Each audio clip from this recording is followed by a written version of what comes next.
மாலை தூபம். மாலை தூபத்திற்கு உங்களை அன்புடன் வரவேற்கிறோம். இன்று வேதாகமத்தில் ஆட்டுக்கடா உணர்த்தும் மாற்றுப்பலியின் ஆழமான இரகசியங்களை சுருக்கமாக பார்ப்போம். பழைய ஏற்பாட்டிலே ஆட்டுக்கடா அப்படிங்கிறது சாதாரண ஒரு விலங்கு கிடையாதுங்க.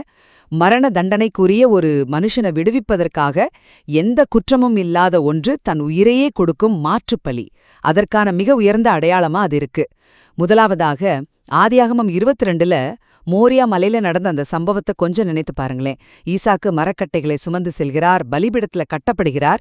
கத்தி ஓங்கப்பட்ட அந்த கடைசி நொடியில அவருக்கு பதிலாக புதரில் கொம்புகள் சிக்கிய ஒரு ஆட்டுக்கடா பலியானது. இதத்தான் யாவே ஈரே, அதாவது கர்த்தர் பார்த்து கொள்வார் என்று சொல்கிறோம். ஒருவேளை பலிபீடத்துல கட்டப்பட்டு மரணத்தை எதிர்நோக்கிய ஈசாக்கின் நிலையில் நீங்கள் இருந்திருந்தால் உங்களுக்கான அந்த மாற்றுப்பலி கடைசி நொடியில் கிடைத்த அந்த தருணம் எப்படி இருந்திருக்கும்?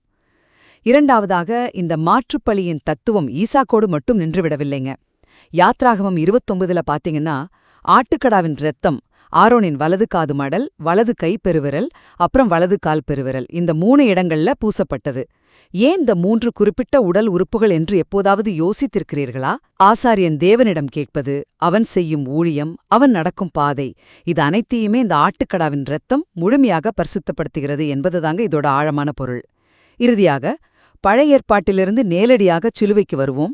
அன்று புதரின் முட்கள் ஆட்டுக்கடாவின் கொம்புகளை பிடித்தது போலவே சிலுவையில் நம் சாபத்தின் முட்கள் கிறிஸ்துவின் நெற்றியில் அழுத்தப்பட்டன. கிறிஸ்து நமக்காக சாபமானார்.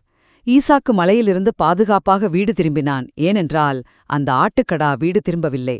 அதுபோலவே கிறிஸ்து நமக்காக பலிபீடத்தில தங்கிவிட்டதால் நாம் பாதுகாப்பாக பிதாவினிடம் செல்கிறோம் என்ற இந்த ஆழமான உண்மையை உங்கள் மனதில் பதிய வையுங்கள்.